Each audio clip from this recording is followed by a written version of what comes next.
Hey guys, welcome back to another episode of Book to Block, the series where I bring my fantasy novel to life in Minecraft, one block at a time. In today's episode, we're going to be procrastinating a little bit more on the Volcano City, and we're going to come over here and do the tunnel out of the Frostcrag Peaks. We're going to dig the tunnel, design it, and decorate it a little bit so that we have an exit to our whole build in this area of the world. So let's get to it. Alright, first thing, I've disabled my shaders so I can load in the entire map.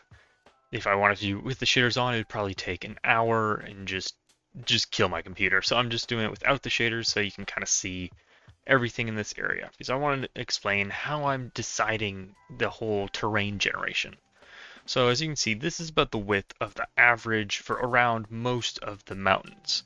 But as you come over to this side, the more northern side, you didn't even load all this in. It takes forever. There we go. Over here, this is the northern side, where I'm going to be expanding the mountain range much, much further, and this is going to be like the icy north. So it won't be these high peaks, it'll be these kind of low peaks. Probably not too much stone. I'll probably cover this entire thing in ice and snow, but just so I can kind of get an idea of the whole area. I think for the rest of the ring, the whole Frostcrag Mountain peaks, that's what this whole area is called, I think this is a good width. I needed to decide this before going ahead with the tunnel, because if I wanted to add more mountains in, that would kind of destroy where the tunnel entrance is. So what I'm going to do, load this all in, I'm going to do a little bit of terrain on the outside here, so that I don't mess up like when I did all these trees. I didn't do the terrain first, I did all the trees first, and then I had to do the terrain afterwards, which messed a couple of the trees up. There are still a couple trees, like this one, that are just floating in the air because I messed that up. So that'll be way down the line when I have plenty of extra time. I'll go in and fix most of those trees, or maybe I'll just delete them all and replace them in with the stamp tool. Just do it quickly and I'll know how to fix it properly this time. But for this, I'm just going to do kind of what I've been doing for these terrain here, just a gentle flowing hills so that it doesn't go from that terrain through the mountain into a flatland. So let's get this terrain done first, and then we can start working on the tunnel. Alright, with this kind of area a little bit, just a bit of terrain, I can fix these areas a bit more. It was more of just so I had an idea of what it would look like. I've kind of gone in with the ruler tool, so that's this thing here in Axiom. You click 2 points and it tells you the distance. So my tunnel will be approximately 460-ish. I went out and marked where I want it to come out, because I don't want it to just go straight through. I want it to curve a little bit. So now it's time to start digging the tunnel itself. So when I came down here, if I can find it, I did start digging like just a 1 by 1 tunnel all the way through. There it is. And as you can see, it's not the best because it's hard to get a perfect. I would have to use the F3 to get the 0, 0, but it's time to start digging the big tunnel. So I know it's going to come up to around here, so that's nice and marked off. So what I'm going to do is I got to figure out which kind of tool I want to use to bore my way through. I could do like a freehand select and just delete everything like that, or maybe some other tools. I'll practice around, see which one works best. Alright, I'm not sure if this is the way to use this tool, but the sculpt draw kind of works if you set it into invert mode. So if you just kind of dig, it's kind of similar to this, but I don't have to click delete every time. So I'm going to go through, I'm going to flashback time-lapse this, see if it looks cool. If not, we'll just go to the very end result, and let's see how this does.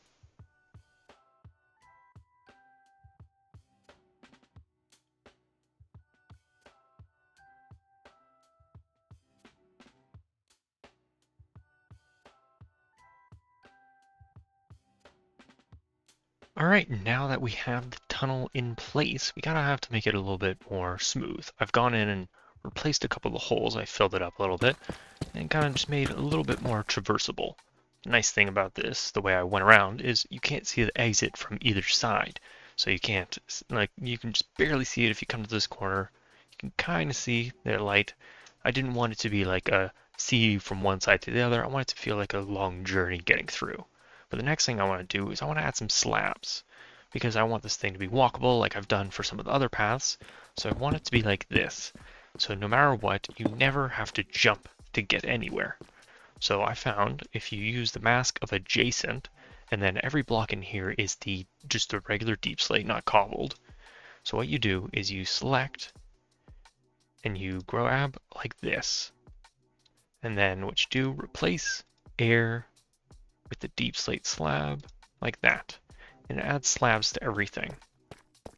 So that fixes this problem. There's a little bit on the side. I'm not sure if I want it all the way up, so what I might do is undo, deselect, and then lower my thing like this, and then make sure I only grab the kind of bottom bits here. Replace, deep slate, and then that. I do want to check. Can't really see, but if I check underneath, is it changing anything? Alright, doesn't seem to be, because when I did this replace, it had these already selected. So there might be some hidden in the walls, but that's not my problem. As long as I can see what's going on, we'll see if it messes up if I do this, deep slate. Alright, so it's not like replacing anything and everything. Okay, that one's a little weird, but yeah, if it's on top, it's going to do like that. So I just got to be careful when going all the way through. But I've got this area done. Let's grab a little bit more. I'll just go all the way through, kind of just the edges of every single one. It's kind of hard to fly through without going too quickly. And make sure it's on, deep slate, cobbled. There we go. So now no matter which way I walk, I've got an easy path that I don't have to jump up everything. There'll be, of course, some that I'll go and manually remove. And I can always just manually add them in if I want like specific areas. So I kind of want the edge of this whole walking area. But now, because I went in and I painted everything as deep slate, so there shouldn't be anything else. But we come out to this side, we got a little bit of the cave opening here. Let's fly on through. And we got the opening on this side. So I've got to make the path come up here. And even though in the book I didn't really mention the appearance, I just said it was like a jagged entrance with peaks hiding things in like the covers and like corners and such. But I think I'm going to add like a nice entrance, sort of like what I've been doing. Uh-oh. Uh-oh, indeed. Let's see if I can undo all this. I must have missed and destroyed a bunch of stuff. Okay, here we go. Alright, I think I fixed it all. Let's do a quick once over of everything. Because I was looking through the tunnel and I must have accidentally clicked with the destruction tool. Nothing behind the volcano would have been destroyed. Alright, I think we're okay. All this just isn't loading in, so let's hop back. That gave me a real scare. So let's see what I had to undo. So here, yeah, so we gotta paint it all again. So I'm gonna remove this mask, paint. Don't want the mask surface, I want a little bit of depth in here. Oh, whoops. I want to make sure I select the right deep slate. It was doing the slabs there. But if we fly through now, yep, okay, a couple more. Let's up the size of this and then just quickly do that. All right, ooh, that was frightening. This might have accidentally, nope, okay, so it just barely went out, so that's easy, I can fix that up. But now the tunnel's all fixed, I'll have to redo. Like you can see what I did, I brought up a couple of these so that it wasn't too deep of a walkway. Just fixes it all up a little bit. There we go. Just makes it a little bit easier to walk through. Oh, some more hidden here. And that's that. All right, so now, ooh, some more over here. And yeah, that should be good. So now I'm going to smooth this out. So I'll go grab my smoothing tool, smooth out this entrance. This is kind of how I opened up the entrance to the other side. I don't know if the smoothing's gone. I'll just go through again and just give it once more smooth around.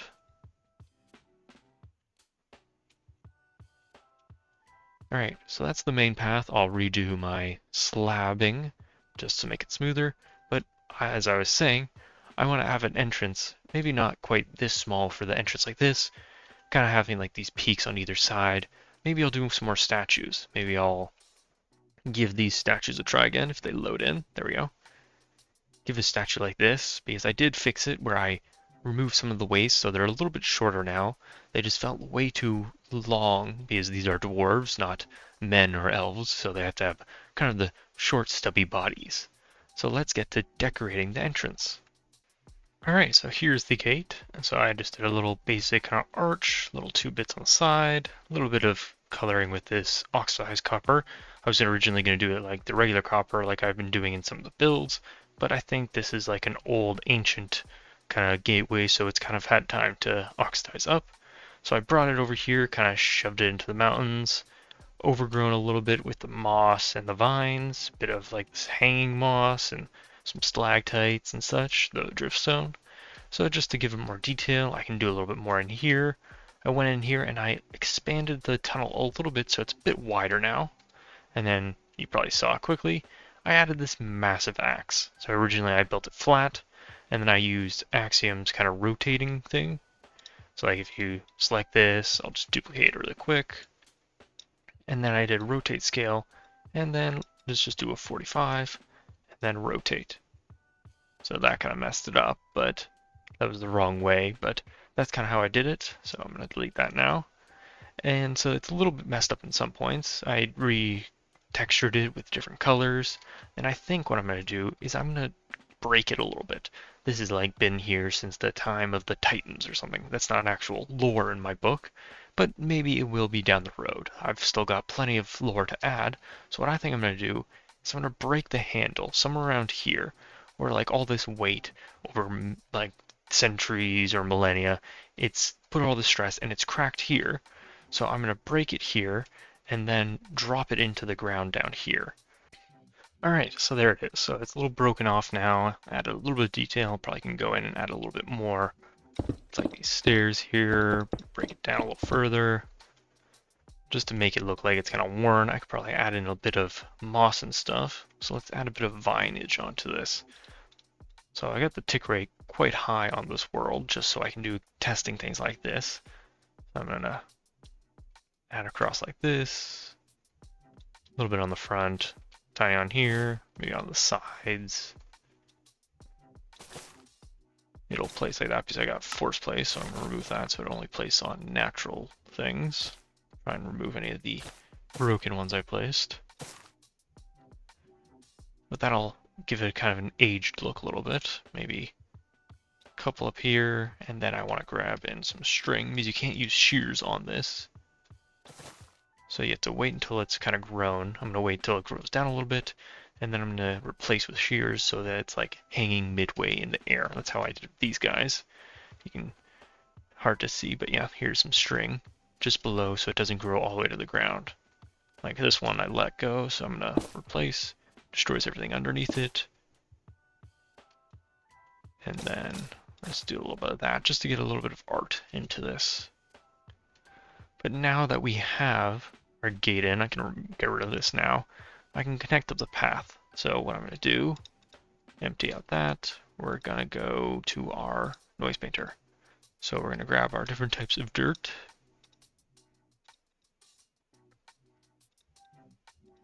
For my regular type of path, that's what these guys are. We want it a little less, so we get a bit of grass growing in there. Lower the scale to probably 2. Yeah, that's good. And then I'm going to lower it down to a 3. So that brings us towards it. I'll have to add in a bit more of the bone meal. But now I've got to figure out how I want this path to look. So how I got it on here. So it's actually the opposite. So this is basalt here. So let's see how that looks on either the sides or the top variant. So the top looks kind of dark, but I think I like it on the side. But if I were to do it like this, it's only going to be on the top. Oh, actually, that looks kind of cool. So I'm just going to use it on this. Like, this is the most walked path.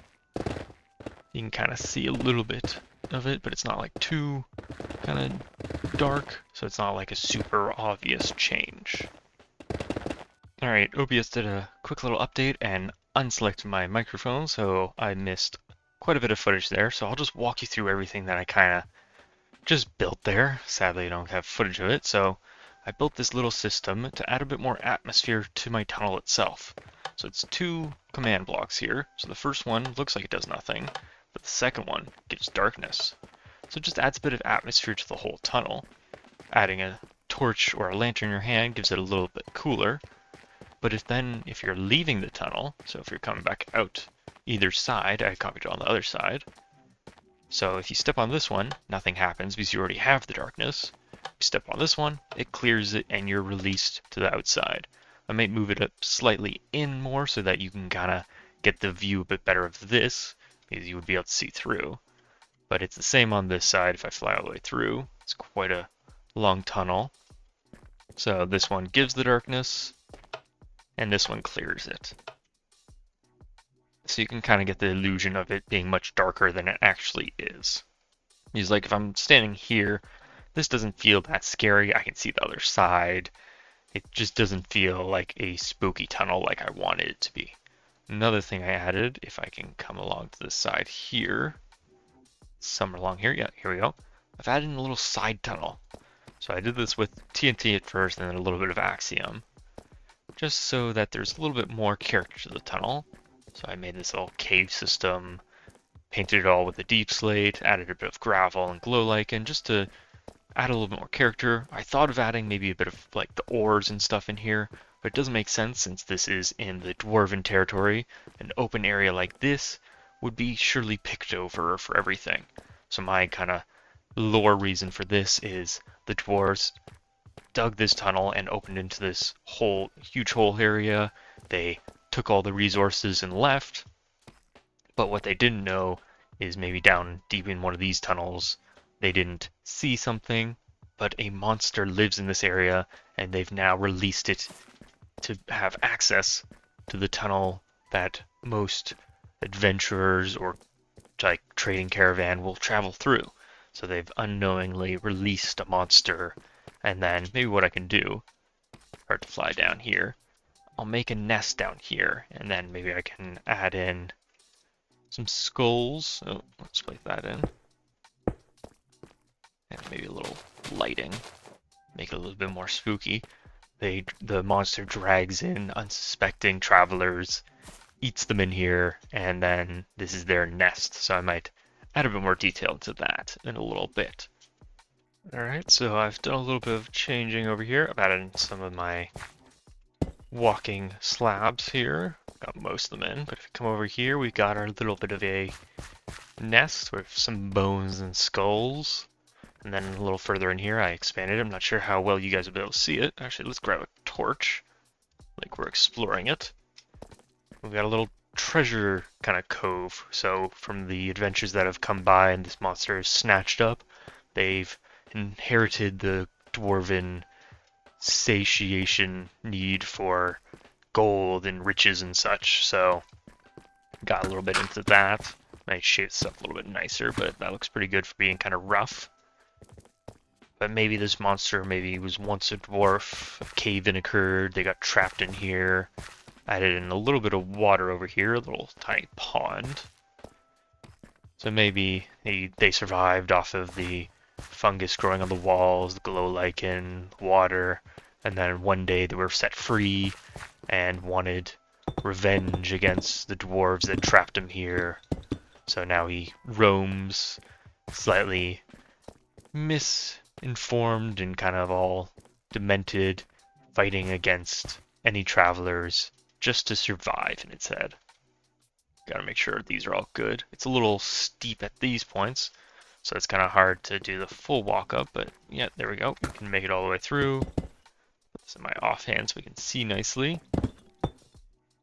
Gonna have to maybe fix this up. I'll bring this up slightly so it's not quite as deep. And this is kind of how I do it manually. I just walk around. If it's too steep an area, I break it back a little bit just so I can get proper steps up. And we're out. So then I'll do it on this side as well. But I think that is the kind of tunnel. There wasn't too much detail that needs to be done.